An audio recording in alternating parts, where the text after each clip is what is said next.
Hello friends, welcome to my YouTube channel. Chapter 1 से theorem 1.3 करेंगे। Let P be a prime number. P कोई prime number है। If P divides A square, अगर P A square को divide करता है then P divides ए, तो फिर पी ए को भी डिवाइड करेगा। Where A is a positive integer, जहां पे ए कोई पॉजिटिव इंटीजर है। अब थ्योरम क्या कहती है इससे पहले न्यूमेरिकली समझते हैं।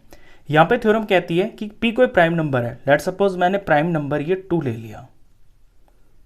ये जो प्राइम नंबर है ये किसी पॉजिटिव इंटीजर ए के स्क्वायर को डिवाइड करती है। यहां पे मैं ए ले लेता हूं 6, तो ए का स्क्वायर हो गया है 6 का स्क्वायर यानी कि 36। थ्योरम कहती है कि ये जो पी है यानी कि 2, ये ए स्क्वायर को पूरा डिवाइड करता है, यानी 36 को पूरा डिवाइड करता है। यहां पे कर रहा है ये 18 आ गया।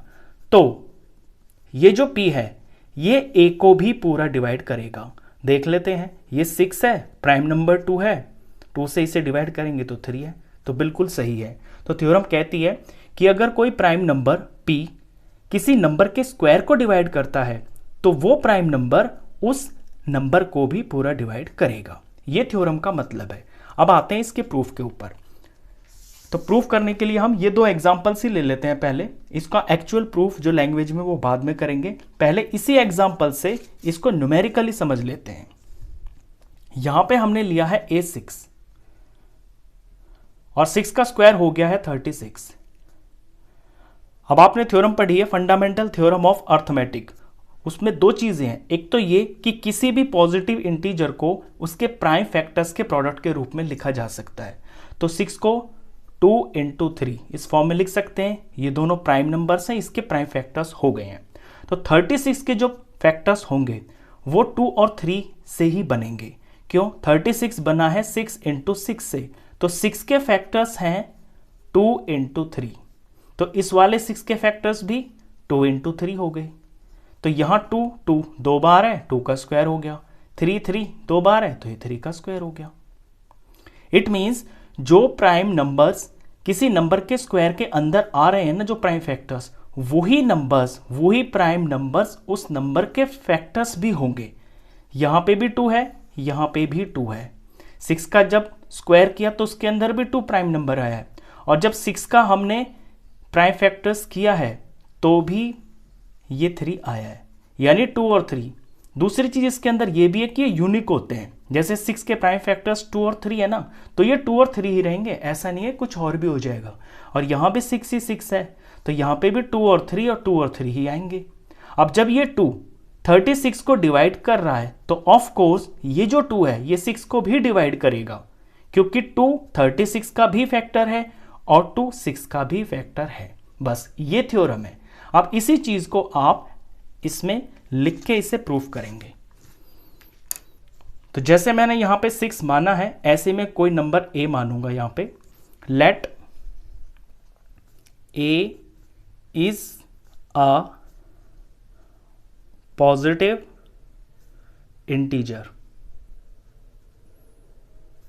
देन जब a कोई पॉजिटिव इंटीजर है तो उस a को हम उसके प्राइम फैक्टर्स के मल्टीप्लिकेशन की फॉर्म में लिख सकते हैं। तो यहां a के प्राइम फैक्टर्स में लिख लेता हूं p1 into p2। ये कुछ प्राइम फैक्टर्स होंगे जो हमें पता नहीं है। यहां तो पता थे, नंबर था तो 2 और 3 थे, अब 2 ये pn तक हो सकते हैं। और ब्रैकेट में हम जरूर लिखेंगे कि यहां पे p1 और p2 जो है ना ये प्राइम्स हैं। वेयर p1 p2 आर, ये सारे प्राइम्स हैं। अब a के तो प्राइम फैक्टर्स ये हो गए हैं। अब a स्क्वायर के प्राइम फैक्टर्स करते हैं, तो a स्क्वायर के प्राइम फैक्टर्स भी सेम यही आएंगे। जैसे यहां 6 का स्क्वायर 36 था, उसके प्राइम फैक्टर्स भी यही आए थे ना, तो इसी तरह से हम यहां भी लिखेंगे। तो अगर a के सिर्फ a के लिखते हैं तो पहले एक ब्रैकेट में p1 p2 और ये pn तक हो गए। जब a दूसरा जो a है इसके साथ मल्टीप्लाई में, उसके प्राइम फैक्टर्स भी सेम टू सेम यही होंगे, p1 p2 और ये pn। बस यहां आके इसके अंदर जो चीज है लिखने का जो है वो इतना ही है, एग्जैक्टली जैसे नंबर से मैंने समझाया है। अब यहां पे सेम सेम आ रहे हैं ना, जैसे 2 3 2 3 सेम आए थे, इसी तरह से यहां p1 p2 up to pn, p1 p2 up to pn same आए हैं। तो इन्हें हम स्क्वायर की फॉर्म में लिख देते हैं।